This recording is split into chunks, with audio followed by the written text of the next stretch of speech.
So we're getting close to the hour, so I want to move a little bit to like 2021 Okay. and hybrid Yeah. events. Everybody wants to know about hybrid events. So what is how long do you think we're doing virtual? Do you think there's a point where things are hybrid? Like when do you think that point Oh, there's is? so many steps Sure. still to go because, I mean, here in California is going to be different than other places because every region is going to approach this differently.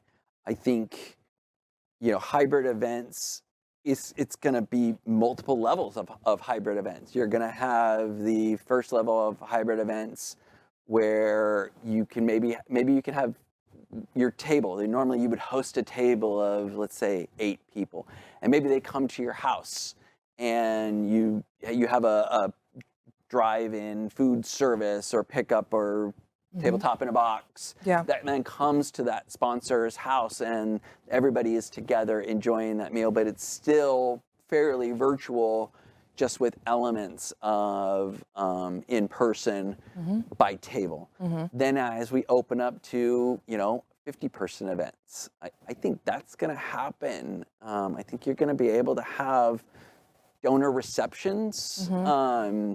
with a live component to it Hmm. that then is also being broadcast Hmm. to everyone else. And so whether it's varying ticket prices or sponsorship levels, or I'm going to leave it up to the Well, and I organizations think to you also figure have to that think out. about what does the programming look like? Because if you got 50 people in a room, you can't just set up a camera in the back of the room and like film what's happening in the room, right? Because if It's like not you really do welcome interesting remarks to and then those you people at stop, home. right? Like if you do welcome remarks and then you stop and let everyone have their salad course, like what's happening for the people at home? So I think So you think actually, about how you I structure actually that. had that conversation already with a client because normally their event is opening, uh, speeches, thank yous, welcomes. Then there's dinner Break. break, and then we get into keynote speaker, auction, Hmm. fund and need. And what I was suggesting is, well, we could even pre-record all the welcome speeches during rehearsal. Yeah.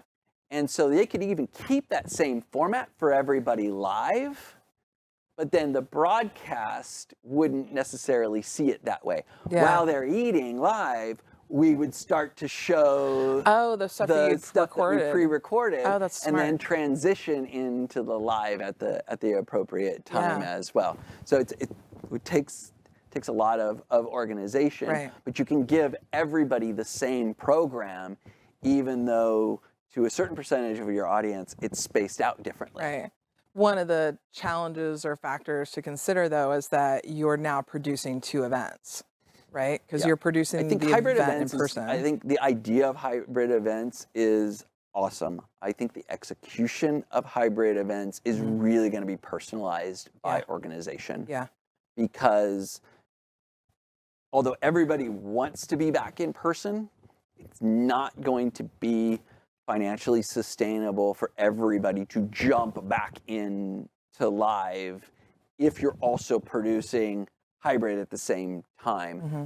The cost analysis is going to have to be on a client by client Right. basis as to what's it going to cost to produce. Now, it's not double, right? You're not Right. paying for 2 totally different events, but it's also more than just your live. Right. So it's going to be a balance there of, okay, what's the best way to spend the Hmm. dollars for the return? Right. Some clients may stay virtual for a while, Yeah. because they are making money and they are successful. Hmm.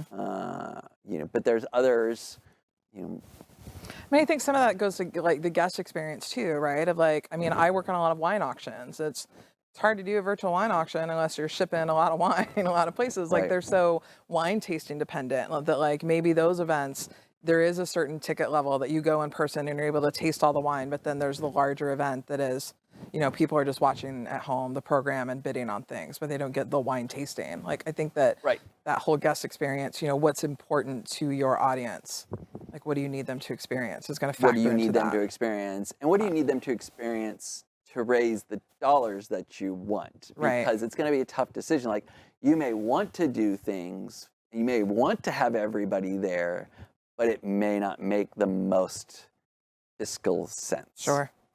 Sure.